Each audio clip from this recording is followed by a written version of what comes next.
Tá, a gente a partir de agora está gravando. É, essa oficina Direção de Fotografia, ela tem o patrocínio do Governo do Estado do Rio de Janeiro, a partir da Secretaria de Estado de Cultura e Economia Criativa, através do edital Cultura Presente nas Redes 2. E é isso. Aí eu queria só, se vocês puderem, falar para mim um pouquinho só de vocês, só para a gente se conhecer melhor. Quem vai primeiro?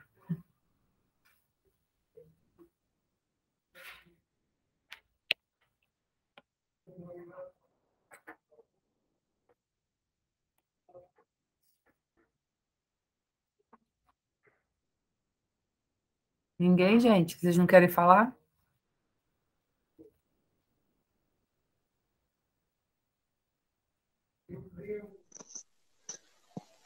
Boa noite. Oi, Anitta. Boa noite. Meu nome é Ana Clara Bessa Vezini, né? Você perguntou sobre a relação que a gente tem com a fotografia, né? Uhum. Eu faço parte do curso de áudio e vídeo do Colégio Dom Pedro II. Uhum. E acho que é o mais próximo que eu tenho, né? Eu fiz meu ensino médio todo durante a pandemia, então a gente não teve muita aula prática. Só agora mais que eu tô tendo acesso e eu tô aprendendo algumas coisas básicas. E aí eu vi a oportunidade, né? De melhorar um Você está pouco, né? em Entender que bem ano mais do que lá? a fotografia. Terceiro ano. Terceiro ano, já está terminando. Uhum. E aí, 2 anos você ficou na pandemia. E aí teve pouca aula Aham. presencial, né? Sim. Tá. Tá, assim, infelizmente a oficina online, ela acaba ficando também muito teórica. O ideal seria a gente ter feito isso presencialmente também, mas o edital ainda pedia que fosse online. Então, numa próxima oportunidade, quem sabe a gente não consegue levar lá também para a escola para poder fazer presencial, que realmente é bem mais proveitoso, né? Mas eu acho que com os exemplos, eu uso muitas imagens nos exemplos para a gente tentar ser mais didático possível para vocês entenderem do que eu estou falando, não ficar tão chato, tão teórico, tá? Mas bem-vinda, Ana. Obrigada. Vitória e Eduardo, vocês querem falar ou a gente pode começar? Se não quiserem falar ou não tiverem com o microfone, só escrevam no chat, só para a gente saber, por favor.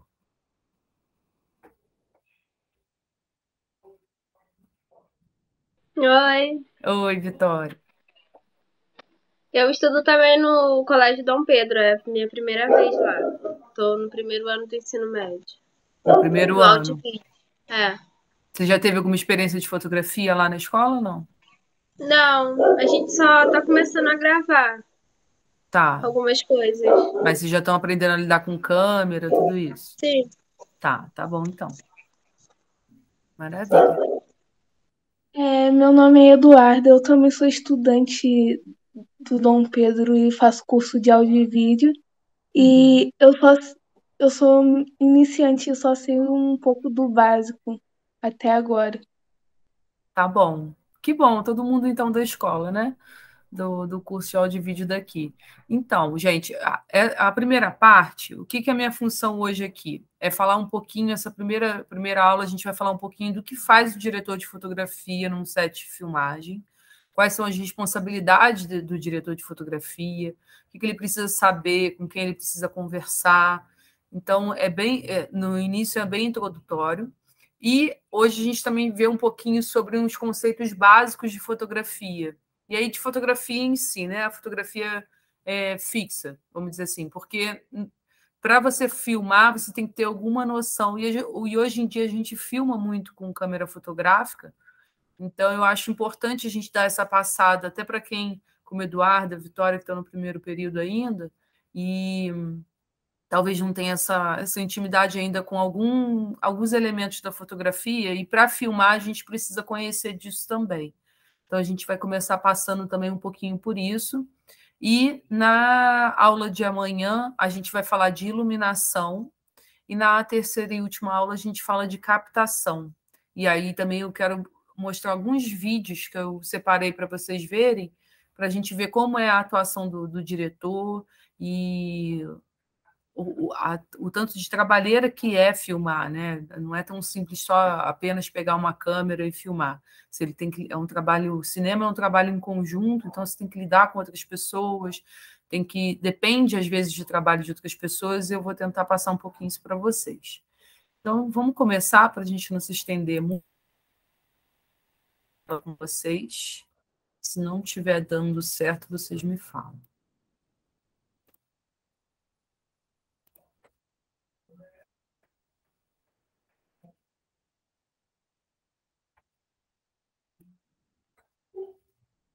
Vocês estão vendo aí meu slide? Diz só no Sim. microfone. Tá, obrigada.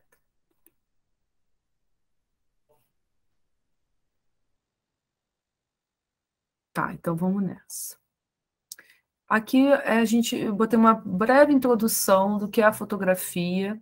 Como eu já disse, é uma arte coletiva, você depende de outras pessoas, você depende do trabalho de outras pessoas, e o cinema como um todo, mas a direção de fotografia também lida com muitas outras áreas do filme, principalmente o diretor e o diretor de arte. A gente vai ver isso para frente. E a gente chama de cinematografia todos esses princípios artísticos da fotografia. Enfim, captar, iluminar, tudo que a gente usa na fotografia tradicional, né, só que aplicada ao cinema. E a gente vai ver agora, logo no início, que eu trouxe um pouquinho, só para vocês terem uma ideia, de que a fotografia, a gente chama de frames, a fotografia, o cinema, né, o filme, são várias fotos em sequência que dão esse movimento que a gente vê no cinema. E aí eu trago um pouquinho da história da fotografia e do cinema, que começou, né? Essa história começa em 1872, quando um fotógrafo foi contratado para comprovar que os cavalos, ele queria o Stanford, que era esse americano, ele queria saber se os cavalos ficavam com todas as patas no ar quando galopavam. E aí contratou esse fotógrafo que teve a ideia de colocar 12 câmeras com um fio de linha no dispositivo, né, no acionador da foto, e conforme o cavalo ia passando, ele ia acionando as câmeras e as fotos iam sendo tiradas em sequência. E aí resulta nesse frame, nesse vídeo, que é considerado um dos primeiros vídeos, que é muito famoso, que, na verdade, são 12 fotos em que ele conseguiu provar, além de dar movimento ao cavalo, ele conseguiu provar que o cavalo tirava realmente todas as patas em certo momento enquanto estava correndo. Aqui também é um outro exemplo de como que uma sequência de fotografias, por isso que eu disse que a fotografia ela precisa ser estudada quando a gente fala de cinema, porque está tudo relacionado, né?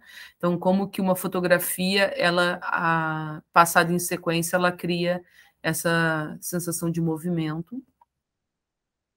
E aqui vou passar rápido também, porque a gente, só para curiosidade, esse aparelho que foi criado pelo Muybridge também, que é um zoopraxiscópio, acho que é assim que se fala, ele foi o primeiro cinema, o primeiro jeito de mostrar o filme, né? O primeiro cinema comercial, que foi, você colocava isso nesse aparelho e girava, e aí você criava o movimento com as fotografias. Bom, essa parte bem rapidinha, só para curiosidade, agora a gente realmente começa o material. Eu esqueci de dizer que vocês podem me interromper a hora que vocês quiserem pelo áudio, porque como eu estou apresentando, não vou conseguir ficar atento ao chat, e se tiverem alguma dúvida, vocês não precisam esperar eu acabar, tá? Pode falar na hora. Bom, o diretor de fotografia é esse profissional que ele é responsável por tudo que de traduzir em imagens aquilo que está no roteiro, aquilo que o diretor imaginou para o filme dele. Então, quando um diretor, um roteirista, ele pensa o filme, automaticamente na cabeça dele ele começa a criar algumas imagens e começa a ter umas ideias de como que ele quer que aquele filme seja criado. Então, quando ele tem uma cena, por exemplo, o roteiro diz, a mulher sentada numa cadeira com uma mesa à sua frente, um copo de café, algo do tipo. Se o diretor escreve isso, é porque ele, na cabeça dele, ele já imaginou uma coisa. Ele já imaginou como vai ser essa mesa, ele já imaginou que tipo de cadeira que ela vai estar sentada, ele já deu uma imaginada na luz que vai estar, se vai ter uma luz de janela, se vai ter abajur. Isso tudo ele já está pensando, geralmente, né? O diretor já vem com esse cenário na cabeça. Então, a responsabilidade do diretor de fotografia é justamente captar, diante de muitas reuniões, e aqui eu falo um pouquinho aqui na frente. Não, acho que eu não falei. Tudo bem. Diante de reuniões com os diretores, com o diretor e, às vezes, com o roteirista, para tentar traduzir isso que está na cabeça deles. Então, às vezes, só o roteiro, né, só aquele papel escrito ali, por mais que às vezes venha detalhado, ele não consegue, tem sensações, tem tipo de imagem, de luz, que você só consegue captar, assim, entender quando você troca essa ideia com o diretor. Então, o profissional de fotografia, ele lida diretamente com o diretor do filme. Ele fica ali junto com o diretor muitas vezes opina na cena, opina na luz, por exemplo, apesar da nossa responsabilidade ser a de resolver o problema da luz, né? O diretor diz, eu quero uma luz entrando na janela suave. O diretor de fotografia é quem precisa saber que luz usar, qual altura essa luz vai estar, qual a intensidade, qual a temperatura, para dar o clima que o diretor quer. Mas o diretor, às vezes não, quase sempre ele dá bastante opinião assim no trabalho do diretor de fotografia. Então, por isso que é importante se saber trabalhar em conjunto, né? Trabalhar em equipe, porque a gente, às vezes, tem uma preferência por uma luz, por uma coisa, mas, às vezes, o diretor, que é quem pensou aquela cena, não concorda. E aí a gente precisa saber lidar e conversar e chegar juntos numa solução final. E aí, as ferramentas técnicas, né, que a gente utiliza, né? O diretor de fotografia, ele lida com a luz, com a iluminação, com as câmeras e seus acessórios, e aí são as lentes, filtros, tem os movimentos de câmera, tudo isso, tudo que a gente vai lidar, é discutido em reuniões com o diretor de arte, com o roteirista. Então, a nossa função é traduzir tecnicamente aquilo que o diretor está pensando. Então, a gente precisa entender dos nossos equipamentos para a gente saber o que é possível e o que não é possível. Às vezes tem diretor que, assim, tem ideias mirabolantes e você precisa dizer para ele, olha, a gente não tem iluminação suficiente para fazer o que você está querendo, a gente não tem a câmera exata para fazer isso. Então, a gente precisa ter um conhecimento técnico, e aí é importante ter esse conhecimento para a gente também opinar e até dar às vezes, assim, um limite, né, na imaginação. Já trabalhei, por exemplo, com algumas diretoras que às vezes vêm com uma ideia muito mirabolante. Eu falo, olha, até porque a gente trabalha com pouco orçamento, né? A gente não trabalha com cinema grande, Hollywood. Então, nem tudo é possível. Às vezes, isso que a gente está vendo nos filmes, fazer tecnicamente para a gente que trabalha com pouca verba é difícil. A gente se vira, mas é difícil. Então, a gente precisa entender bem dessas ferramentas para poder dialogar. Aqui, o Adrian é um diretor de fotografia brasileiro. Ele é o diretor de fotografia do Marighella, por exemplo, de Narcos também. Ele dirigiu muitos filmes e ele é um ótimo diretor de fotografia. E eu fiz uma vez um curso com ele e eu peguei essa frase que ele falou, porque a gente que vem da fotografia, por exemplo, fotografo antes de filmar, né? A gente tem a ideia, às vezes, do estético, da coisa que é bonita. E, às vezes, quando você está filmando, principalmente se está fazendo um documentário, está fazendo uma coisa mais realista, às vezes não é bonito o que você vai filmar, mas você vai filmar porque aquilo que você está filmando é importante para contar a história que você quer contar. Então, a gente não filma só porque aquilo ali esteticamente agrada e é bonito, mas é porque aquilo significa algo. Então, não adianta ter um filme com um monte de imagens maravilhosas, cada uma mais linda que a outra, mas não ter um fio condutor da imagem, não contar nenhuma história. Então, isso é bem importante. A gente precisa saber que cada cena que é pensada, tanto pelo diretor quanto pelo roteirista, eles querem contar uma história. Eles querem contar alguma coisa. Só aceitar a Camila aqui.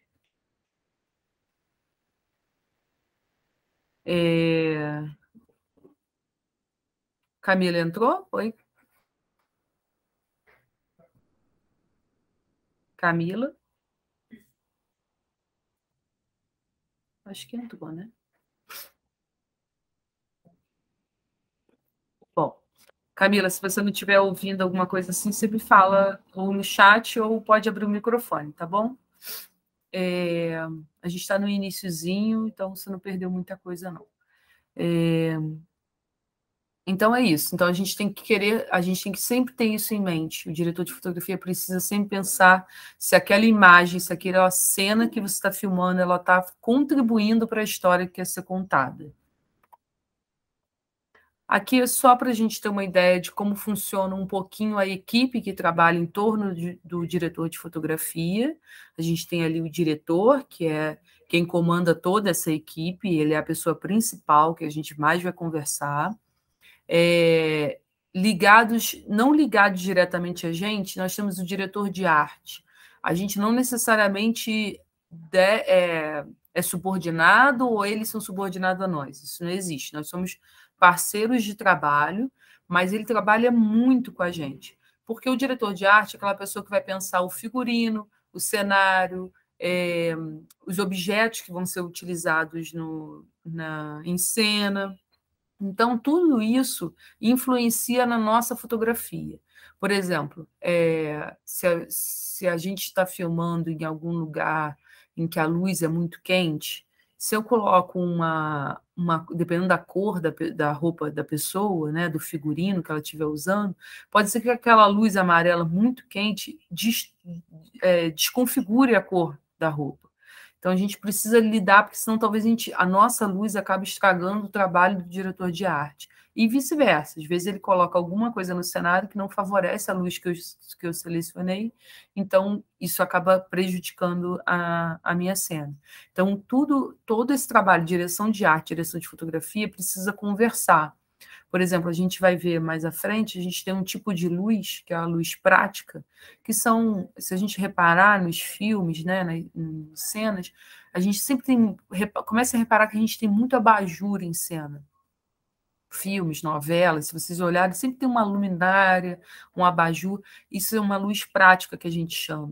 E essa luz, ela às vezes salva uma cena para o diretor de fotografia, porque talvez ele não tenha como justificar, às vezes, uma cena com uma luz vinda de fora e tal, então você coloca uma luz dentro da cena, só que isso precisa ser conversado com o diretor de arte, porque dependendo do abajur que você tem disponível, ele desconfigura completamente o cenário ou o clima ali que o diretor de arte tinha criado no cenário dele, e aí isso acaba prejudicando. Então, às vezes a gente pede para o diretor de arte, tem alguma luminária aqui que eu poderia colocar para me ajudar nessa luz? Essa luz pode vir assim, pode ser uma luminária que vem de cima para baixo, enfim.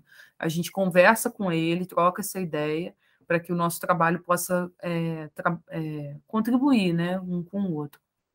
Então, é a segunda pessoa ali mais importante que vocês vão trabalhar bastante, assim, é o diretor de arte. E aqui a gente tem abaixo, né, ali de nós, que nós vamos coordenar, o diretor de fotografia coordena. Acaba que quem está começando na fotografia sempre acaba passando por uma dessas funções em algum momento, né? Ninguém começa exatamente como um diretor de fotografia, não pelo menos num grande filme, mas a gente geralmente já passou por outras etapas. Então, por exemplo, já foi assistente de câmera, já foi foquista, ou foi operador de câmera. Nos filmes que a gente faz de baixo orçamento, por exemplo, a gente é diretor de fotografia e operador de câmera. A gente realiza as duas funções, então é importante a gente saber.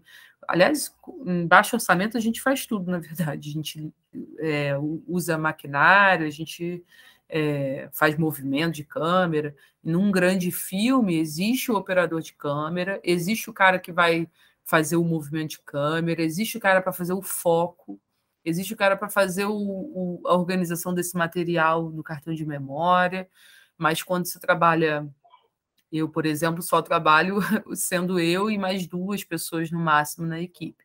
Então, acaba acumulando e a gente acaba fazendo trabalhos sobrepostos. Então, é importante a gente entender quem são essas pessoas. A gente vai falar mais deles daqui a pouquinho.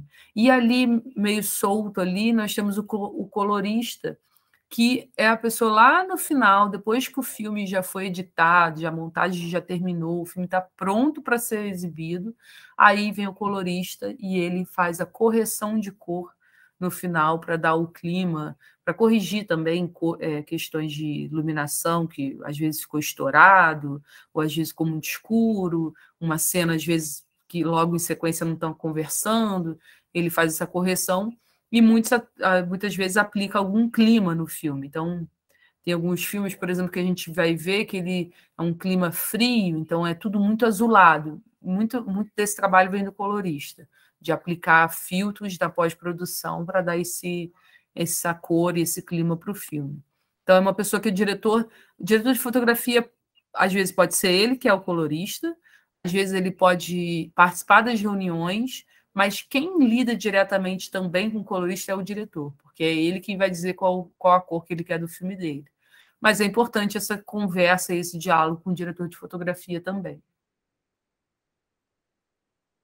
Aqui eu já acabei falando um pouco, a gente não vai se prender, o diretor ele imagina o roteiro, o diretor de arte traduz para a imagem através de cenário, figurino, e a gente registra aquilo que foi captado para criar essa imagem mais próxima do que o diretor imaginou. Então, vocês veem que é um trabalho que um subordina ao outro, é um trabalho em conjunto. E a gente vive num grande diálogo ali entre nós 3. Aqui só também uma rapidinho para a gente ver do que é a direção de arte que eu estou falando, né? Então, por exemplo, essa cena do meio, todo esse rosa, né? Essa cor que foi pensada, ela foi pensada pelo diretor, que foi passado ao diretor de arte, e aí, por exemplo, é um filme que se passa em tal ano, então os objetos, a roupa, tudo tem que fazer parte daquela década, daquele ano em que o filme se passa. E aí a gente pode observar, por exemplo, as luminárias, como eu disse, tá vendo? Aquelas luzes, tanto a que parece um castiçal, né? Aquela luz e o abajur, isso é dialogado com o diretor de fotografia. Então, a gente opina, por exemplo, aonde que essa luz pode ficar e pode me ajudar. Então, a gente vai trocando umas ideias, por exemplo, ali, esse abajur faz uma luz de contra que o diretor de fotografia não precisa mais se preocupar em iluminar, talvez, esse senhor que está sentado, porque essa luz já está ajudando a fazer. Então, é isso, a gente é um diálogo. E as cores do filme também tem muito a ver com a direção de arte, né? Então tem que combinar, vamos dizer assim, com a ideia do diretor. Essa aqui é um pouquinho de quem é a nossa equipe, né? Como eu falei, que a gente tem algumas pessoas ligadas não abaixo, mas dentro da nossa equipe, em que a gente vai coordenar. E aí tem o gaffer, que é o eletricista-chefe, e aí o gaffer ele tem a própria equipe, né? Numa grande produção, existe esse que é o responsável por toda a parte de elétrica, então, aonde vão ficar as luzes, os fios, ponto de luz, ponto de energia, gerador, tudo isso que lida com a parte elétrica é ele que vai lidar, e tem ali os seus subordinados, vamos dizer assim, as pessoas que trabalham com ele em que ele coordena, que é essa equipe de elétrica, que é responsável por toda essa parte dessa instalação e manutenção do material elétrico, que é muito importante, porque às vezes você está trabalhando num set e aí você precisa saber quanto suporta, né? Às vezes tem uns refletores muito potentes que talvez o lugar onde você esteja não suporte a capacidade, e o pessoal da elétrica precisa ver isso. Nós temos o pessoal do maquinário, né, que a gente chama de maquinista, que é todo mundo que é ligado à parte de movimento de câmera. Então, por exemplo, tem o movimento, por exemplo, de traveling, que é aquele carrinho que anda num trilho, que segue, por exemplo, um carro em movimento. Então, o pessoal do maquinário é que vai lidar como que resolver para que essa câmera acompanhe um carro, por exemplo, em movimento. Então, são eles responsáveis por montagem de trilho, montagem de dolly, né, que é a cadeirinha onde o operador de câmera fica. Tem os operadores de câmera que lidam com o Steadicam, que é não é uma câmera na mão, mas é um aparelho que você consegue andar, por exemplo, acompanhar uma pessoa andando na rua sem ficar tremido, né? Ele tem um equilíbrio ali, ele dá um movimento mais suave, e todo esse equipamento precisa passar pela equipe de maquinário. E o operador de câmera, que é exatamente o responsável por operar todas essas câmeras. E aí o operador de câmera, ele tem alguns assistentes, e aí isso varia um pouco, assim, tem assistente, tem, por exemplo, e aí depende do set de filmagem, depende do diretor de fotografia, enfim, mas tem uns assistentes que ficam só relacionados a lidar com a câmera, então faz limpeza de lente, mantém, porque as lentes, por exemplo, elas precisam ter uma manutenção constante, né? Então, se tiver uma sujeira na lente, por exemplo, vai interferir no filme, e aí tirar isso depois na pós é muito delicado. Então, quanto mais a gente conseguir tirar de trabalho de pós, é melhor. Então, ter esse assistente é importante. É a pessoa, por exemplo, que vai ficar responsável pelo lugar onde vai ficar armazenadas as câmeras, por pegar a lente para trocar com o operador, porque o operador às vezes está num momento que ele não, né, muito maquinário na mão dele, então é o assistente que faz a troca de lente. Aqui no Brasil, a gente tem o foquista, que também às vezes é o primeiro assistente, que é uma pessoa responsável somente pelo foco. Existe hoje de formas bem digitais, assim, ele vai acompanhando o foco, às vezes, num tablet, e ele vai selecionando onde que a câmera vai focar exatamente. Lógico, isso conversado com o diretor de fotografia. E tem o segundo assistente de câmera, que é a pessoa, às vezes, que vai pegar no pesado, assim, vai carregar a câmera, vai carregar a lente, vai guardar, enfim. Isso varia, gente, assim, depende muito do diretor, mas eu dei 2 exemplos, assim, para a gente ter ideia que, às vezes, o operador de câmera não consegue resolver tudo sozinho, então ele precisa desse auxílio. E aí a gente tem o logger, que é isso tudo sempre pensando numa produção grande, tá? Na produção pequena, nem sempre tem essas pessoas. Mas o logger é a pessoa que imediatamente o cartão gravou uma cena, pega o cartão de memória e passa para HD de backup, né? Porque imagina, você filmou uma cena super importante, que custa dinheiro, cada minuto no set custa um dinheiro, e aí acontece alguma coisa aí, deixa aquele cartão ali, vai para casa, não sei o que, perde o cartão, é roubado, sei lá. Então, existe uma pessoa no set que fica lá no computadorzinho, com um HD externo, HD de backup, e faz esse backup ali na hora, tá? Geralmente, os diretores de fotografia guardam 2 backups de segurança para caso de perda ou acontecer alguma coisa com o HD, a gente ter outro. O DIT, que é um técnico de imagem ali da hora, esse é muito famoso, muito comum nas produções americanas hoje em dia. No Brasil ainda não é tanto, mas existe, está em crescimento, assim. É uma pessoa que fica ali vendo o que está sendo filmado em tempo real e fica olhando para ver se tem muita discrepância de luz numa cena ou da outra, se aquela cor às vezes já aplica um filtro, por exemplo, de colorimetria que o diretor escolheu para ver se aquilo está dando certo. Muitas vezes já faz a sincronização de áudio e imagem na hora, para quando o filme for para a montagem já não ter que fazer isso. enfim, é uma pessoa que trabalha ao vivo ali, conforme a coisa vai acontecendo, ele vai trabalhando. E o colorista, que é, como eu já disse antes, é esse profissional responsável por ficar, no final do filme, fazer dar uma igualdade tanto na luz quanto em contraste das imagens, mas também de aplicar algum filtro ali de luz, de cor que o diretor tem escolhido.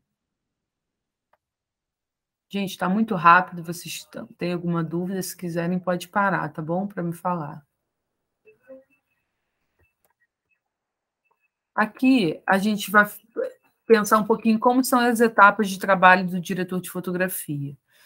O nosso trabalho começa antes de filmar exatamente, que é na pré-produção, quando, por exemplo, um diretor convida a gente para ser diretor de fotografia do filme,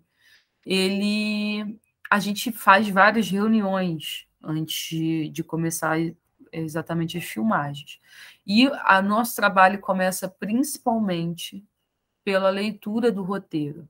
Isso é muito importante, que vocês cheguem no set sabendo muito bem o roteiro que vocês estão filmando. Que se vocês não souberem qual é a história que está sendo contada e qual é a cena que está sendo feita ali na hora, vai dar ruim lá na frente, porque vai faltar alguma coisa, alguma luz vai dar errado, porque não vai se comunicar com a cena anterior. Então, é muito importante a gente ler o roteiro algumas vezes.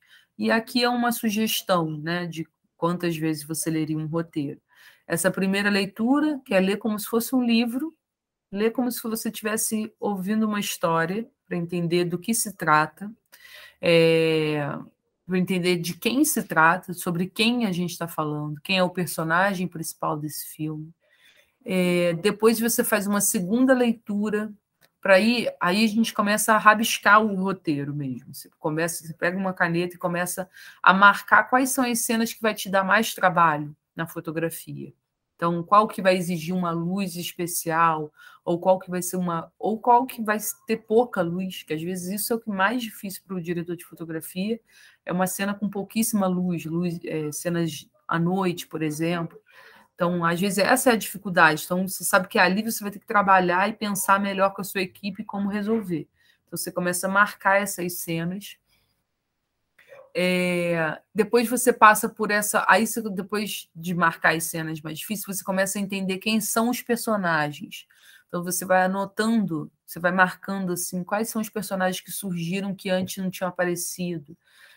Porque dependendo do personagem, da importância que ele tem para o roteiro, a chegada desse personagem em cena, ela precisa ser uma imagem marcante, ela precisa ser uma imagem que impacte, ou que não pode ser qualquer, de repente, uma pessoa apareceu, uma câmera virou para ele do nada. Talvez você tenha que trabalhar ali com o diretor essa primeira aparição, então entender quem são os seus personagens do filme. E a quarta leitura, eu acho que eu dupliquei o coisa, não era exatamente isso, mas é começar a marcar tudo que é mais sensível, tudo que não está escrito no roteiro, sabe? Então, por exemplo, você leu uma parte do roteiro e percebeu que aquela cena ali é uma cena mais triste, ou que o humor da pessoa, do personagem está diferente. Isso é importante você saber também, porque às vezes o humor do personagem vai falar um pouco com a quantidade de luz que você vai usar. Às vezes é uma pessoa que está triste, melancólica, talvez muita luz não faça sentido naquela cena. Então, você começa a lidar com esse sentimento da cena para saber a quantidade de luz ou que tipo de luz.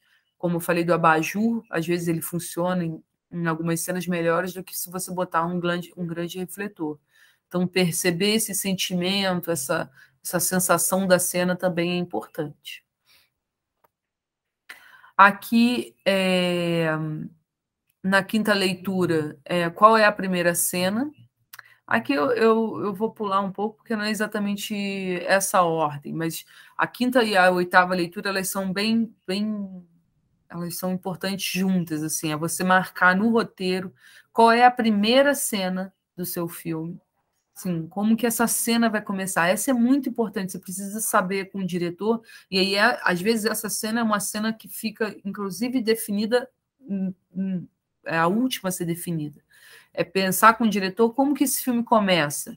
Ah, é um carro andando numa estrada, tá, mas da onde a gente vai estar filmando? A gente vai estar filmando por trás do carro, ou a gente vai estar com um drone filmando a paisagem? Essa primeira cena é importante, assim como a última cena, que eu botei ali na 8ª leitura, mas vocês já podem fazer junto com essa. É saber como que essa imagem ela é o final do filme, como que se termina esse filme. Muitas vezes o diretor já diz para você, ele já tem isso tudo na cabeça dele, você não precisa pensar exatamente isso. Mas talvez seja um momento de você opinar, de você dar ideias. Às vezes ele vem com uma ideia, mas ele não consegue solucionar aquilo tecnicamente ainda. Então você opina, você diz suas impressões do roteiro, o que você entendeu do roteiro, o que você espera, às vezes, que aquele filme termine. Então, é um diálogo ali, você vai conversar bastante sobre isso. Essa 6ª leitura é o que eu já falei, que devia estar antes, né, que é essa cena das emoções da cena, que vai ser importante para você entender como vai estar a tua luz ali no momento, qual o enquadramento. O enquadramento é muito importante também. Se é uma cena mais intimista, será que a gente está dando close? Será que a gente está mais próximo? Ou é uma cena que eu quero mostrar a solidão da pessoa num quarto? Então, talvez eu pegue uma cena um quadro maior para mostrar que ela está sozinha. Enfim, isso tudo é sentimento. Às vezes não tem muito... Às vezes não está escrito isso no roteiro. Você que vai ter que tentar traduzir ali e sugerir algumas soluções possíveis. E essa 7ª aqui, que é importante também, é que às vezes o diretor ele coloca muita importância numa cena, muita importância não exatamente no sentido da cena, mas ele coloca muita importância no que vai demorar para fazer aquela cena, e aí às vezes é uma cena só de ligação de um personagem com o outro, não tem muita importância, e aí você sugere se não dá para simplificar, sabe? Eu vou ter um trabalho danado, vou ter que alugar um carro, vou ter que alugar não sei o quê, será que a gente não pode fazer isso mais simples? Então, você troca ali com o diretor e marca essas cenas que talvez ele tenha imaginado no roteiro uma coisa muito grande e você entende que dá para simplificar. Então, conversar com ele diretamente sobre isso também é importante. Aí aqui a gente vai passar um pouquinho rápido para não ficar muita leitura, mas a pré-produção é essa pesquisa depois da leitura do roteiro. A gente tem um roteiro definido. Aí começa, vamos ver o que a gente vai fazer juntos, né? Diretor de fotografia, diretor de arte, como é que a gente vai trabalhar algumas cenas que eu já marquei lá, por exemplo, como cenas importantes, que o diretor disse que a cena tal também é a cena mais importante do filme. Então, você já começa a lidar com o diretor de arte ali para saber como resolver essas cenas mais complicadas. Às vezes, a gente é convidado para fazer a leitura de roteiro com os atores, porque aí vocês já conhecem os atores, já começa a perceber quem é cada um, como que, de repente, a gente usa luz para cada um. Por exemplo, tons de pele de personagem pode fazer diferença na luz que você vai usar. Então, discutir tudo isso assim nas reuniões é importante. Então, quanto mais próximo das reuniões e das discussões vocês estiverem, menos problema vocês vão passar na hora de resolver na câmera, né, filmando. Então, é super importante vocês darem essa passada com todos eles em reuniões, estar presente, definir ali com o diretor o estilo, definir como que a gente vai usar a luz, e aí pesquisa imagem. A gente faz muito isso, por exemplo, recentemente eu fiz um filme em que a nossa luz era só uma luz azul e uma luz amarela. E é um desafio fazer um filme desse. E aí a diretora veio e me mostrou várias fotografias de exemplos que ela tinha visto. Busca no Google imagens. Ela disse, eu tenho essa ideia para isso aqui. tom de azul que eu quero no filme, esse tom de amarelo que a gente vai usar para fazer o dia. Enfim, peguem, e se o diretor não fizer isso, façam vocês, assim, vocês vão atrás de obras, atrás de fotografias, até de quadros, de pinturas, para poder entender como que a gente consegue resolver melhor. Quanto melhor esse trabalho de pré-produção, menos trabalho, vamos dizer, em relação a problemas a gente enfrenta na filmagem. Porque sempre vai ter algum imprevisto, sempre vai chegar na hora, vai ter alguma coisa que não vai sair como planejado.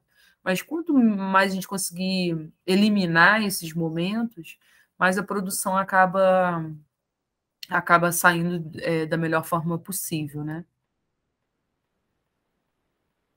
Depois dessa pesquisa de pré-produção, aí vem a prática. Aí o que a gente faz? A gente seleciona todos os equipamentos que a gente vai usar, a gente seleciona luz, a gente já tem ideia de o que a gente vai precisar usar para fazer a filmagem, e aí a gente começa a pensar nos equipamentos. E aí a gente faz uma lista, um orçamento para passar para o diretor, para dizer, olha, esse filme que você está querendo fazer, preciso de tais e tais lentes, eu preciso de tais e tais câmeras, preciso de tanto de luz. Então, vamos ver se tem dinheiro. Às vezes não tem dinheiro e a gente tem que rever um pouco as cenas. Então, isso tudo é na pesquisa prática. E também a gente começa a visitar os lugares.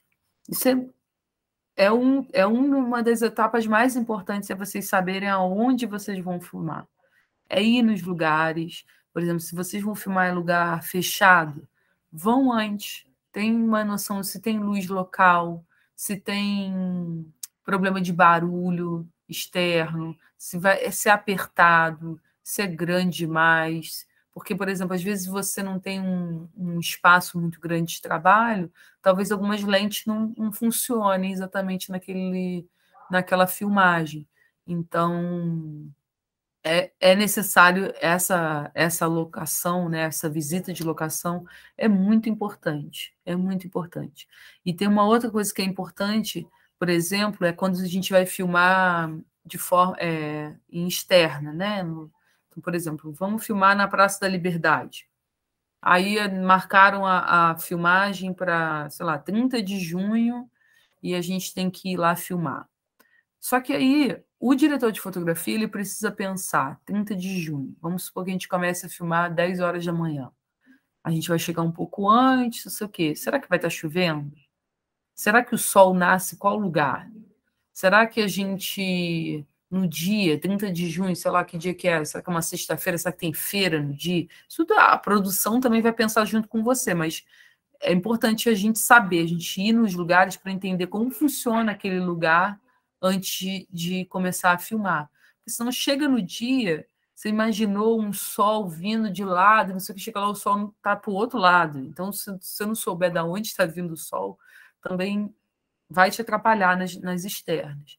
Então, é importante fazer essa visita, ir antes lá, ver os espaços. Às vezes até muda, às vezes chega em um lugar que o diretor fala, quero filmar na Praça da Liberdade. Você chega lá, não é um lugar maneiro, você começa a ver, mas ali está rolando uma obra, e a obra não vai acabar até o dia da filmagem, vamos mudar para outra praça, e aí vocês vão conversando. Então, às vezes chega lá, tem um lugar que não estava no roteiro, mas tem um banco, um coreto, por exemplo, que tem na praça, que não estava imaginado, mas a gente altera para essas locações. Então, fazer essa visita é muito importante para a gente começar a construir os cenários e construir o que vai ser o nosso filme, tá? O nosso e do diretor, né? O diretor está sempre presente também nesses momentos.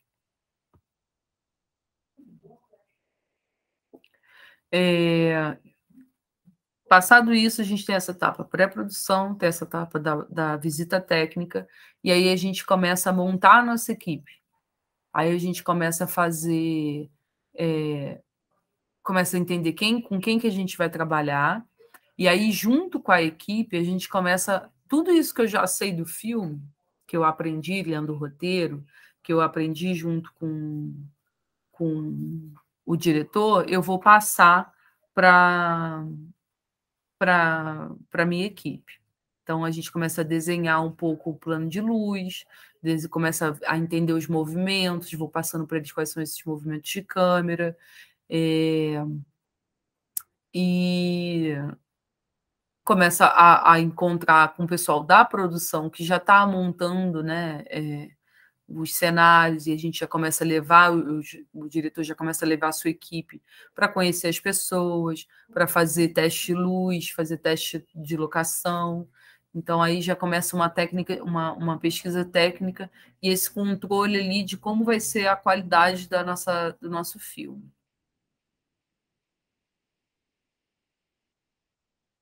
Essa parte de implementação em testes, elas às vezes funcionam meio que concomitante. A gente começa já com a equipe, aí a gente imagina se está num cenário, né? Aí a luz já está posicionada, e aí você começa a fazer testes com o elenco.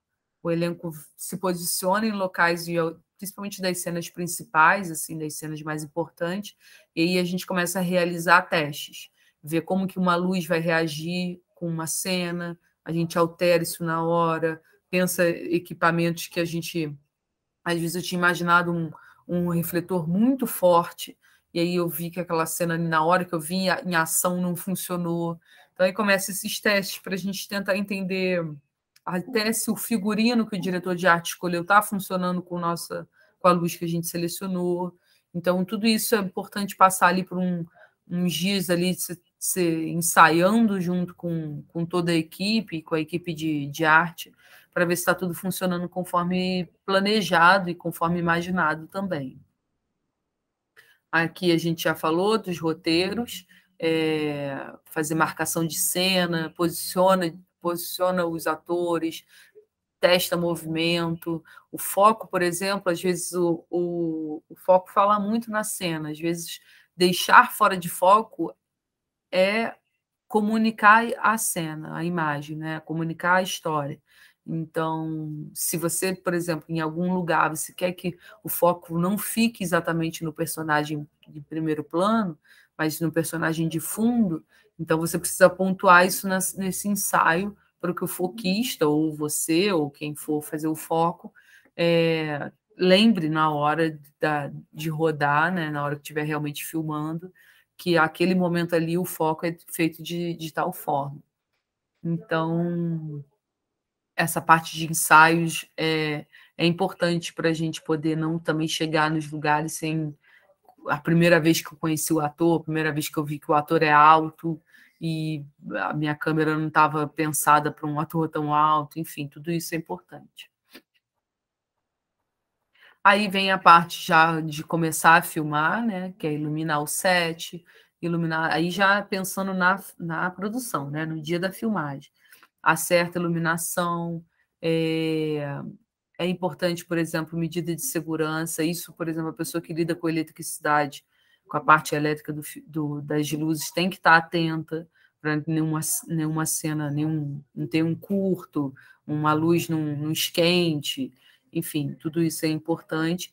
E aí resolver ali qualquer coisa que tenha saído fora do previsto para a gente não ficar rendido na hora da filmagem. E aí vem em si a fotografia, que aí é fotografar. Aí é pensar na filmagem e dar REC, e começar a fazer esses testes para pequenos cortes, pequenas correções no enquadramento, ou verificar se o continuista, que é um outro personagem, né, dessa produção, que não trabalha exatamente com a gente, mas ver se com ele ali, se alguma coisa está fora do trabalho dele, se não vai atrapalhar, enfim. Pensar sobre isso também, sobre como vai ser essa cena. E aí depois vem a pós-produção, que é a correção de cor, e aí a adaptação, né, finalização. Isso geralmente não somos nós exatamente quem fazemos, a finalização e a correção. Mas tem muito diretor de fotografia que faz a correção de cor por conta própria. Então é importante a gente ter uma ideia, uma noção, e fazer aprovar também o teste final ali do filme apresentado também, porque se às vezes por exemplo, você faz a pessoa que finalizou o filme, finalizou numa qualidade que não ficou boa, você também opina, né? Tipo, tem uma luz ali que o colorista acabou com a minha luz, e você tem que ir dialogando para poder ninguém também atrapalhar o trabalho um do outro.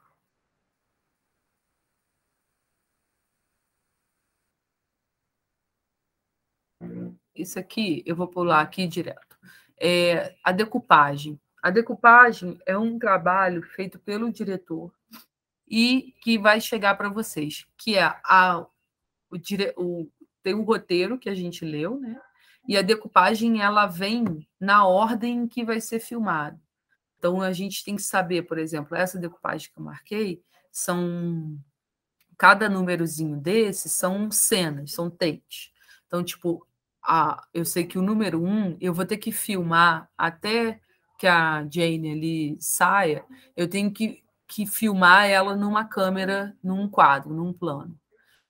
Para compor essa minha cena, eu tenho que ter uma outra câmera na Julie, que é essa número 3. E aí essa número 3 ela vai estar num outro posicionamento. Então, quando você recebe a decupagem, cada númerozinho desse você tem que imaginar onde vai estar a sua câmera, como que você está filmando. Se é um diálogo, por exemplo, se a gente vai estar com uma câmera de um lado e uma de outro, se a gente vai estar filmando uma geral. Então, tudo isso a gente define também na decupagem.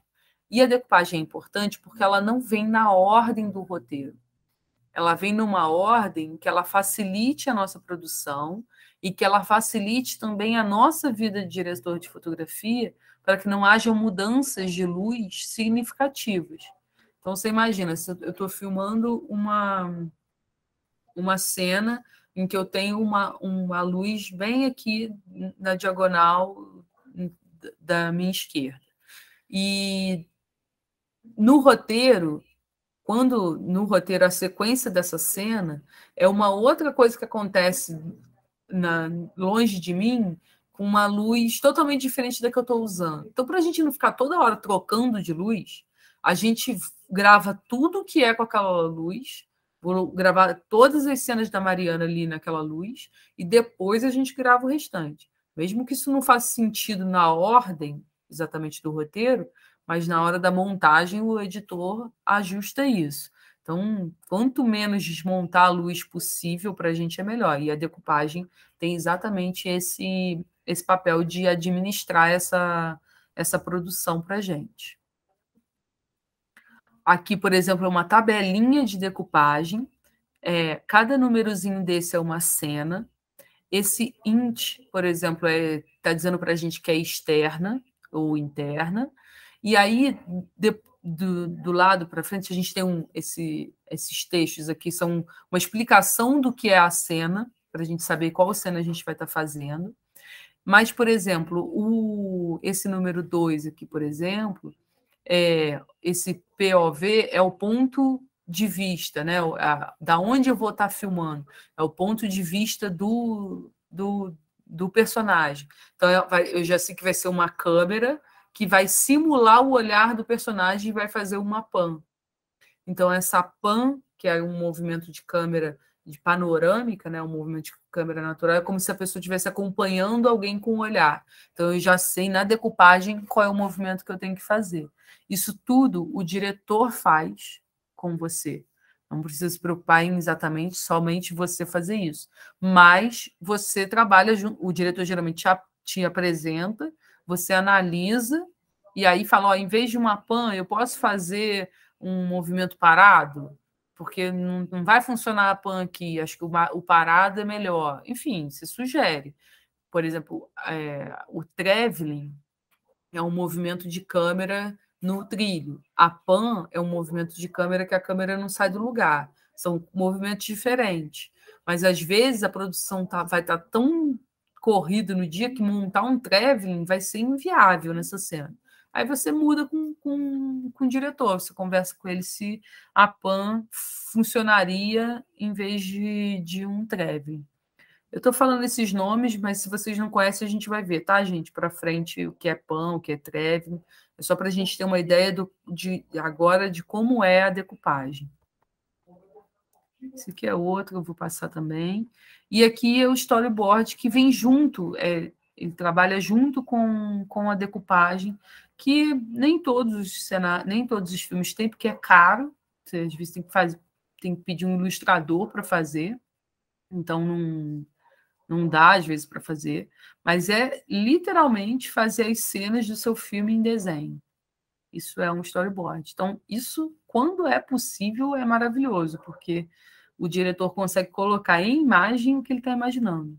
E aí, para a gente, que é diretor de fotografia, funciona muito melhor, porque no desenho você já tem qual é o enquadramento, você já tem qual é a lente, você já sabe muitas coisas. Mas, infelizmente, nem sempre é possível. Então, a gente não pode contar exatamente que vai estar sempre vai ter um storyboard para a gente trabalhar. Mas quando tem, se alguém da equipe for desenhista, ilustrador, é maravilhoso quando tem. Bom, e agora a gente vai falar um pouquinho dos nossos conceitos da fotografia, que é esse conceito básico que eu falei para a Vitória, para a Eduarda, que ainda não conhecem muito, que é uma ideia, são os conceitos básicos de fotografia still, né, da fotografia parada, que a gente precisa ter para trabalhar com cinema. Primeiro a gente vai falar da abertura de diafragma, que é esse Fzinho que a gente vê nas cenas, nas câmeras, e elas são a abertura de diafragma é quem vai determinar, por exemplo, a gente hoje em dia vê muito, né, as câmeras mais modernas, teve uma época que a Globo fazia muito isso, tinha um desfoque muito grande, assim, né? Botava o personagem só no foco e o desfoque muito, muito grande.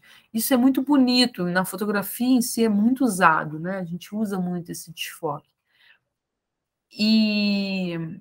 Só que em alguns momentos, talvez esse desfoque, e aí no cinema isso acontece muito, não é muito importante. Na verdade, a gente precisa mostrar tudo o que está em cena e não desfocar. Então, isso tudo vem lá no roteiro, na decupagem, quando você começa a conversar lá com o diretor, tudo isso é definido naquele momento. Mas você precisa saber, por exemplo, que quando eu desfoco o meu fundo da minha imagem, eu estou dizendo para o meu espectador que aquela cena ali só me importa o que está em foco. Só me importa o personagem principal. Então, voltando naquela frase que eu falei do tegido, não adianta mas o desfoque é lindo, é lindo uma cena desfocada. Mas ela vai deixar de comunicar o que eu quero comunicar? Ela vai deixar de mostrar o que o filme precisa mostrar? Então, por exemplo, às vezes filmar a Mariana aqui de primeiro. Eu, por exemplo, eu estou aqui no Meet hoje, eu desfoquei o meu fundo, porque aqui atrás de mim tem uma bagunça da minha casa que não importa na oficina. Isso me importa. Então, eu quero tirar o desfoque, quero tirar o foco de trás e só dar destaque para a Mariana. Agora, se fosse importante contar nessa oficina o que tem atrás de mim, eu não posso deixar desfocado. Então, isso tudo no filme precisa ser discutido. O cenário é importante, o local é importante, vai aparecer alguém de fundo que precisa estar em foco. Então, tudo isso você precisa dialogar. E aí, para transformar isso, a gente precisa saber, tecnicamente, como fazer isso na câmera. Então, a gente tem por regra, quando o nosso F, né, que é esse F1/4, F2/8, enfim, a gente fala 2/8, né? A gente fala muito isso, lentes 2/8, são lentes claras, elas vão deixar mais desfocado. Então, botar o meu F na minha câmera menor, eu tenho mais desfoque do meu fundo. E botar o meu F maior, eu tenho mais coisas em foco. A minha profundidade de campo é maior, tá? Então, eu tenho mais coisas aparecendo. O problema disso, de trabalhar com F, com a abertura de diafragma, é que a gente precisa pensar que quanto menor o meu F, vocês estão vendo essa bolinha? essa bolinha, a gente está literalmente abrindo o diafragma. A gente está permitindo que entre mais luz na minha câmera, no meu sensor. Então, quanto menor o meu F, mais luz eu estou recebendo na minha imagem. Então, por exemplo, filmar num dia de sol a pino com 1.4 talvez seja impossível, dependendo da configuração da câmera que você estiver usando. Talvez não seja possível, porque vai estourar a sua imagem. Porque você está dizendo para a sua câmera que ela pode receber muita luz. Só que às vezes é inviável, porque aonde você está, o seu cenário já tem muita luz. Então vai estourar a sua imagem. Então, mas a gente ainda quer deixar desfocado, talvez você tenha que trabalhar com F4, F5.6, sabendo que aquilo ali não vai ficar um desfoque tão incrível quanto ficaria se trabalhasse com F2, F1.4. Mas a gente precisa garantir primeiro a qualidade da imagem, depois o desfoque. E o contrário também é verdadeiro. Tipo, o F32, ele está dizendo que eu tenho pouca luz entrando no meu sensor. Quando eu faço isso, eu escureço a minha imagem. Então, por exemplo, usar um F32 num lugar fechado, sem pouca luz, provavelmente será impossível. Um F22 numa cena interna com pouca luz, vai ser muito difícil você conseguir usar isso. Então, você precisa saber sempre equilibrar também com o que o diretor espera daquela cena, mas também com as condições locais, com o que você tem disponível. Não vai adiantar querer que tudo numa cena super escura, uma cena com um ponto de luz só, esteja tudo em foco. Não vai acontecer. Às vezes você vai falar para o diretor, não, isso não vai rolar. Eu vou precisar abrir um pouquinho a abertura do meu diafragma para permitir que o meu sensor de câmera receba luz. Então, a gente acaba que, para manter um equilíbrio, acaba que a gente trabalha geralmente ali num F8, F5.6, a não ser realmente quando a gente precisa muito de um desfoque, e, por exemplo, tá num sol a pino, tá num dia de muita luz, a gente às vezes tem que adaptar alguns filtros, alguns recursos para poder conseguir usar essa abertura. Aqui, por exemplo, um exemplo, né, de como é essa abertura de diafragma, ali, como eu disse, do 1.4, tá vendo? Você desfoca completamente o fundo e você dá atenção somente para o objeto no primeiro plano. Já em F22, você tem tudo em foco, ou quase tudo em foco, né? Talvez lá no fundo não esteja, mas você começa a mostrar mais o ambiente para o espectador. Na primeira imagem, talvez a pessoa não consiga compreender de onde está esse objeto, mas na última imagem ela já tem uma noção da onde que ele está posicionado, em cima de que ele está, qual é o fundo. Então, depende muito do que você está querendo contar, né? Aqui, por exemplo, uma amostra, né, de como é a diferença dos Fs. Tá vendo? Quando eu tenho um F maior, 22, tem muito mais bonequinhos em foco, e conforme eu vou diminuindo, tá vendo? Fica lindo o desfoque, mas às vezes eu quero que os outros aqui apareçam também, não quero só dar ênfase no amarelinho. Então você precisa aumentar o seu F para botar mais coisas em foco na cena. Bom, passado a abertura de diafragma, a gente vai falar da velocidade obturador. Essa é o ponto talvez que mude um pouquinho da fotografia e do cinema, é que a velocidade de obturador no cinema, geralmente a gente já trabalha com uma velocidade fixa. E aí, no início, quando eu disse que nós fotografamos, que o cinema são várias imagens que em movimento formam um filme, né? No cinema, a gente vai falar um pouquinho também para frente, mas a gente determina quantas fotos vai ter o segundo cada segundo do nosso filme.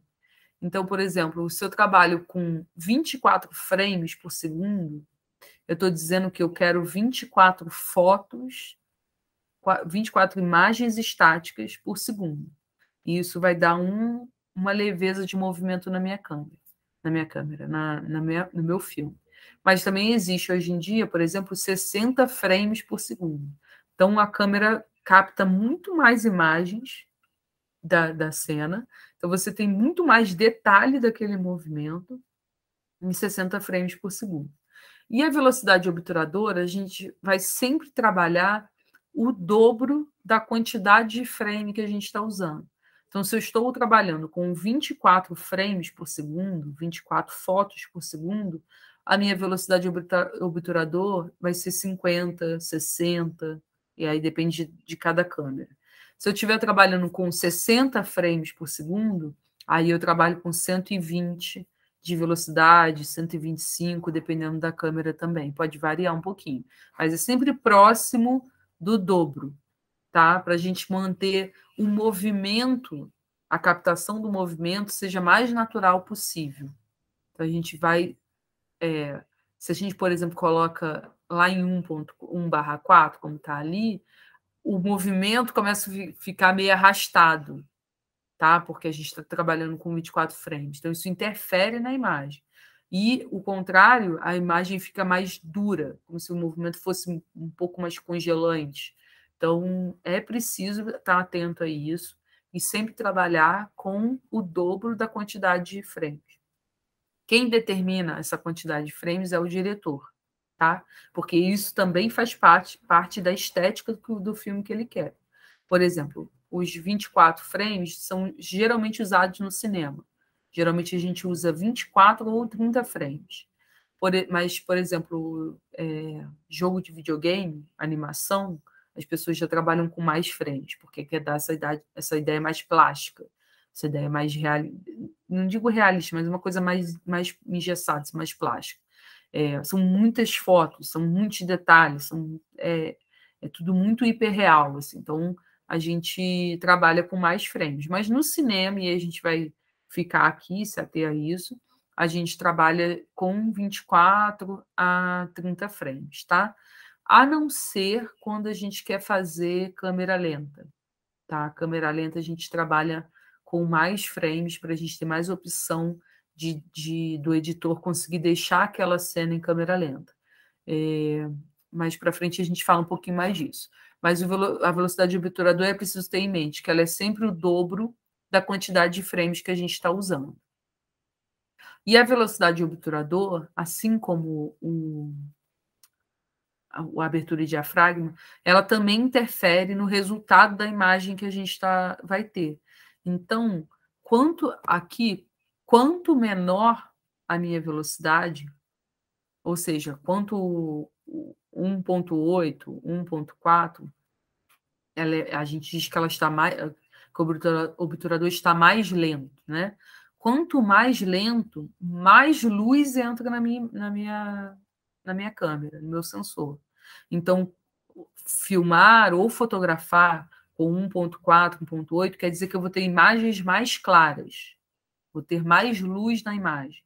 Então, isso também precisa ser tratado na hora de filmar. Filmar 1.30, 1.15 num dia ensolarado vai ficar difícil.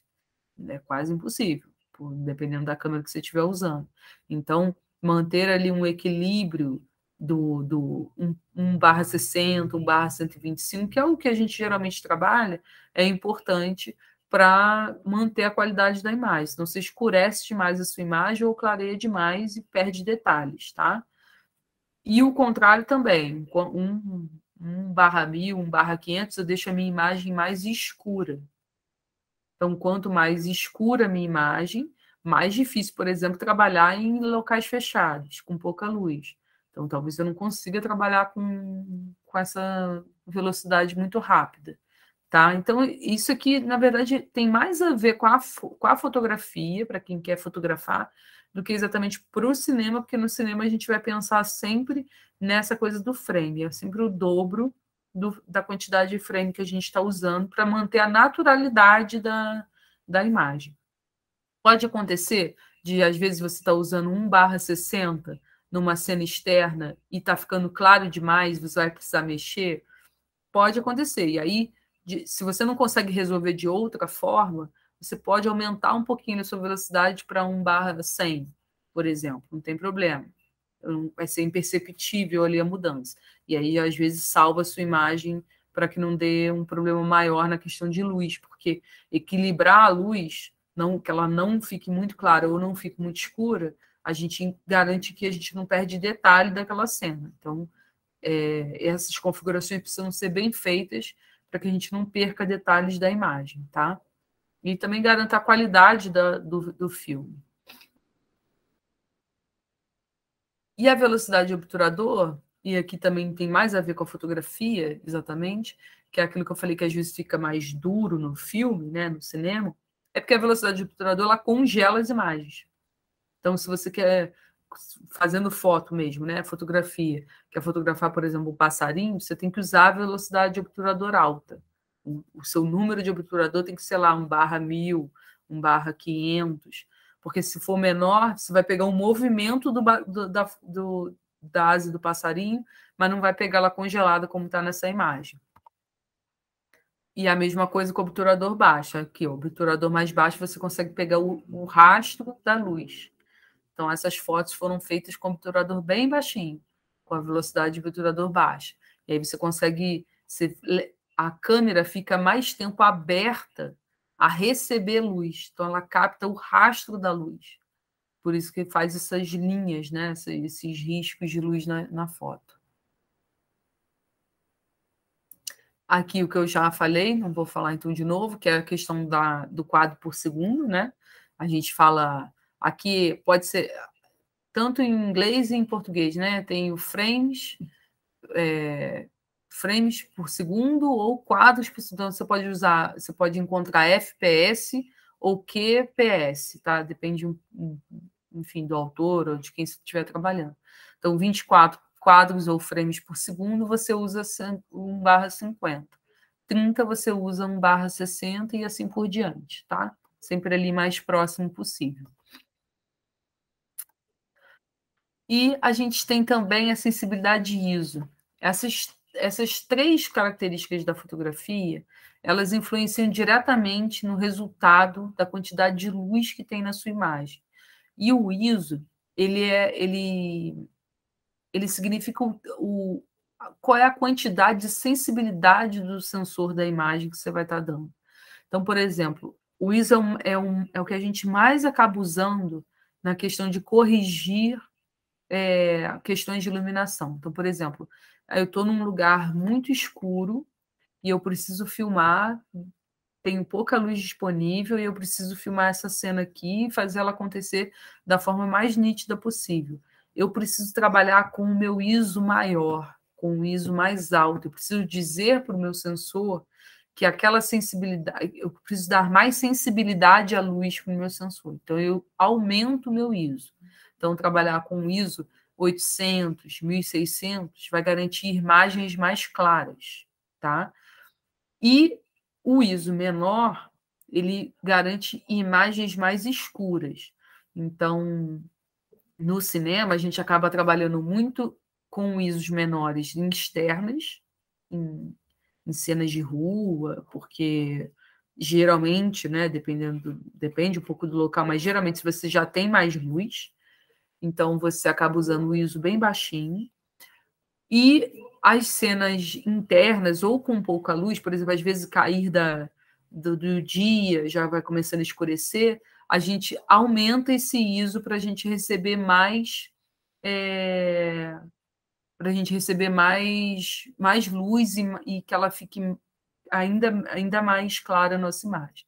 O problema do ISO é, quanto maior o meu ISO, mais grão tem na minha imagem. Então, eu estou dizendo que menos definição tem a minha imagem. Então, isso é outra coisa que vocês precisam dialogar sempre.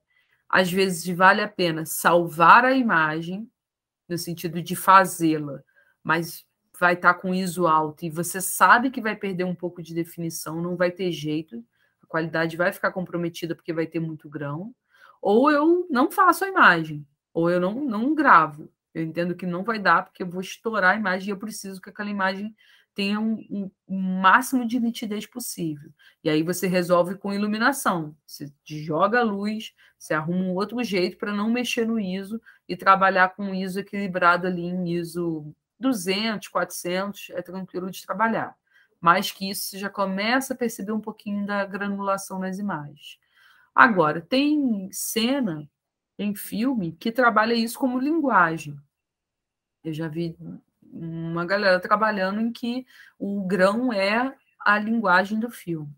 Aí você tem duas opções nesse caso. Né? Às vezes, por exemplo, quer dar um ar mais de um filme antigo, né? Alguma coisa do tipo, com ruído. Ou você mexe com ISO, que vai mexer exatamente na sua imagem, no bruto da sua imagem, ou você aplica filtros na pós-produção lá junto com o editor ou com o colorista. Aí isso fica um pouco do que tem disponível para a produção e da opção de vocês ou do diretor. Eu acho sempre melhor garantir a melhor qualidade no filme e deixar para fazer efeitos na pós do que fazer na hora e perder a qualidade da imagem. Até porque se alguém desiste desse granulado, você tem como garantir que você tem aquela imagem na melhor qualidade possível. Mas é isso, sempre lembrando que quando se trabalha com pouco recurso, a gente precisa saber equilibrar tudo isso. E às vezes joga o ISO em 1.600, em 3.000 e garante a cena, porque é isso que a gente vai ter, a gente não vai ter dinheiro para fazer pós-produção e eu preciso fazer isso na hora. Então, garante ali no ISO o uso mais luz possível para que você não precise estragar, entre aspas, assim, a sua imagem, mas às vezes é o que tem disponível, a gente precisa também abrir, está aberto também a trabalhar dessa forma.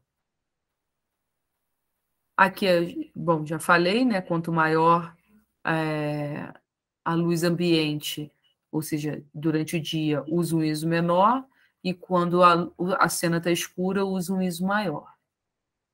Aqui eu mostro uma diferença dos grãos, está vendo? Um ISO 100, você vê que a imagem é lisinha, não tem grão nenhum, e já em 3.200 tem bastante grão. Quando isso por exemplo, como nessa foto, é linguagem, ela funciona. Eu quero dar uma cena preto e branco com granulado, então funciona bem, não vejo problema. Mas sempre pensando na garantia da qualidade da imagem, que é importante, ainda mais se o filme vai passar por pós-produção, por tratamento de cor, tudo isso é importante. E está acabando, gente. Vamos falar só de temperatura de cor, que a gente está dando nossa hora. E a última questão da fotografia é a temperatura de cor que a gente vai trabalhar. Isso tem a ver se a gente quer, a gente chama essa medição de Kelvin, são graus Kelvin. Então, 1.200 graus Kelvin, eu estou dizendo que para minha câmera capturar aquela cena em uma cor mais quente. Então, se vocês tiverem câmeras fotográficas e conseguirem fazer esse teste, colocando esse Kelvin menor, ele vai ter a característica mais quente. E quanto maior esse número, mais frio, mais azulada é a imagem. E isso, às vezes, a gente trabalha para equilibrar. Por exemplo, ali em 4.500, ali a gente está trabalhando com uma luz próxima da realidade, tá? Com uma temperatura próxima da realidade. Mas se for ideia já na filmagem, você garantir uma imagem com tons mais quentes, a gente mexe com Kelvin para garantir que esse tom da imagem fique do jeito que o diretor quer. Aqui um pouquinho do exemplo de como é uma luz, isso faz muito sentido para a gente, como diretor de fotografia, na hora de selecionar temperatura da luz que a gente vai usar, da lâmpada mesmo que a gente vai usar. Então, se eu quero trabalhar com uma lâmpada que me dê um ambiente mais amarelo, eu preciso comprar uma lâmpada com 2.000, 3.000 Kelvin. Porque se eu comprar uma de 8.000, a minha cena vai ser branca, vai ser azul. Então, isso vai atrapalhar o objetivo da cena. Então, entender dos kelvins é também entender como que você adquire uma iluminação. A gente geralmente trabalha com, por exemplo, a gente não, né? O que é comum, assim, as mais comuns que a gente vê, é ali entre 5.000, 6.000, né? Que é sempre esse equilíbrio, que vai ficar um pouco mais próximo da realidade. Mas, às vezes, na cena, a gente já quer trabalhar com ela mais amarela. Esse filme, por exemplo, que eu falei para vocês que eu fiz recentemente, a gente trabalhou com uma luz completamente amarela. Era muito amarela. Então, a gente... porque a gente não queria ter esse trabalho de pós. A gente não quer dar a cor depois, a gente quer na hora. Não vai voltar atrás, não quer uma cena natural. E aí a gente precisa saber qual lâmpada comprar. Então, é importante vocês terem em mente esse número Kelvin na diferença que faz na hora de iluminar a nossa cena. E além aqui a temperatura de cor artificial, né, a gente tem que pensar na temperatura de cor natural também, que é quando a gente filma externa. E aí talvez seja até a mais importante, porque é geralmente o que a gente vai filmar, né? Quando a gente não tem muito... a gente, eu digo por mim, tá, gente? Porque é como eu costumo trabalhar. Espero que todos vocês consigam trabalhar em grandes produções e isso não seja um problema. Mas, na atualidade, trabalhar em Petrópolis, nas produções daqui, é trabalhar com pouco recurso. E aí, às vezes, a gente opta por usar luzes naturais porque fica mais barato do que a gente comprar luz ou ter que alugar refletores e tudo, né?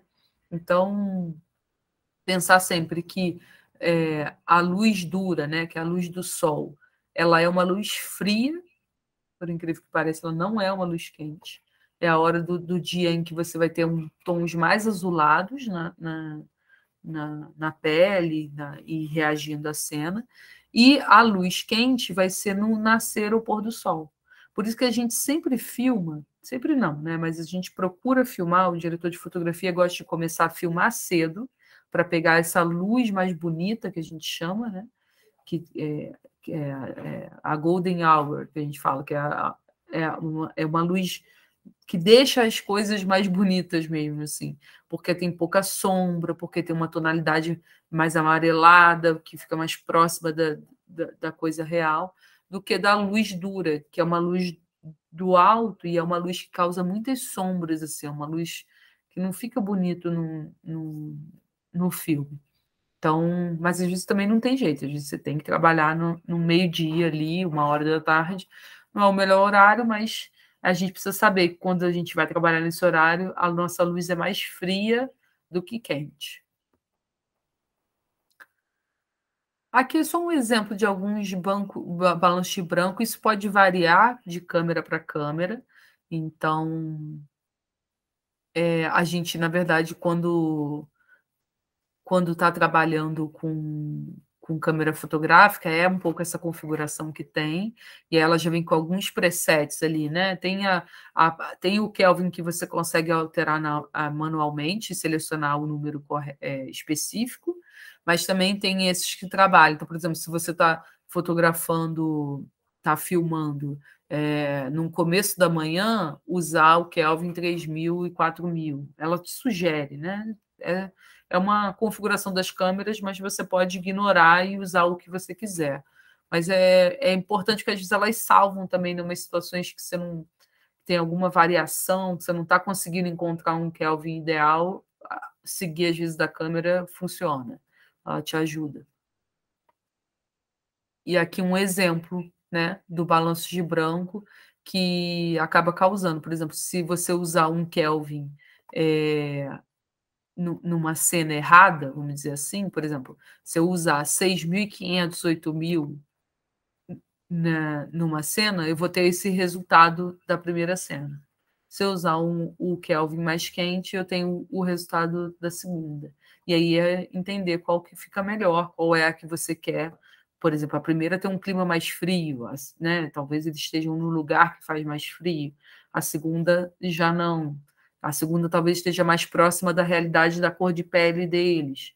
Enfim, aí você tem que entender a ideia do filme, da cena, mas também saber que o Kelvin interfere diretamente nesse resultado da sua imagem. Aqui mais algum exemplo, por exemplo, do céu, tá vendo como que altera o azul, dependendo da temperatura que você estiver usando. Bom, gente, e é isso. Essa primeira parte é bem teórica, a gente falou bastante sobre fotografia e sobre essa função, né, do diretor. Na semana que vem, amanhã a gente vai ver já só passando assim para vocês terem uma ideia, algumas coisas sobre luz, tá vendo? Aí já é sobre esquema de luz, a gente vai falar também sobre posicionamentos, fotometria, fotômetro, vai ver alguns esquemas de luz, como funciona nos rostos também. Então, amanhã já começa a gente ver mais imagens e menos teoria, para a gente conseguir entender melhor, né, como é que é na prática. Infelizmente, a gente não tem a possibilidade de estar presencial, mas eu vou tentar mostrar para vocês como que vai funcionar isso diretamente nas imagens, através das fotos. Tá bom? É isso. Vocês têm alguma dúvida? Querem falar alguma coisa? Tá tudo indo bem? Tô indo rápido demais?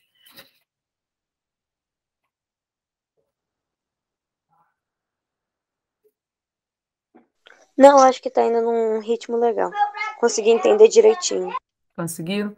Tá. Se vocês tiverem alguma dúvida, vocês podem me mandar também lá pelo WhatsApp. Acho que só a Eduarda que não está no WhatsApp, porque eu não consegui incluir você no grupo. Mas eu te mandei mensagem, então você pode me mandar por lá também. E aí amanhã a gente também às 7 horas faz essa segunda parte. E aí na sexta-feira já é uma coisa mais de analisar uns filmes, vai ser acho que menos falação, e a gente vai conseguir também dar uma ideia do como funciona, né? Essas funções que a gente falou hoje. Se vocês também tiverem alguma sugestão de filme, ideia, ou alguma coisa assim que vocês tenham visto e queiram trocar e trazer também para a gente conversar, também pode ser uma boa. Tá bom, gente? É isso, então. Muito obrigada, tá? Agradeço muito a presença de vocês, a inscrição. E somos poucas, mas acho que a gente assim funciona também, de jeito que a gente consegue ficar mais próxima também. Então, se vocês tiverem, podem me mandar mensagem a hora que vocês quiserem, para a gente poder deixar o menos dúvida possível aí no final da oficina. Tá bom? Tá bom. Boa noite, então, para vocês. Muito obrigada, tá? Aí amanhã eu mando de novo Eu acho que dá para ficar no mesmo link.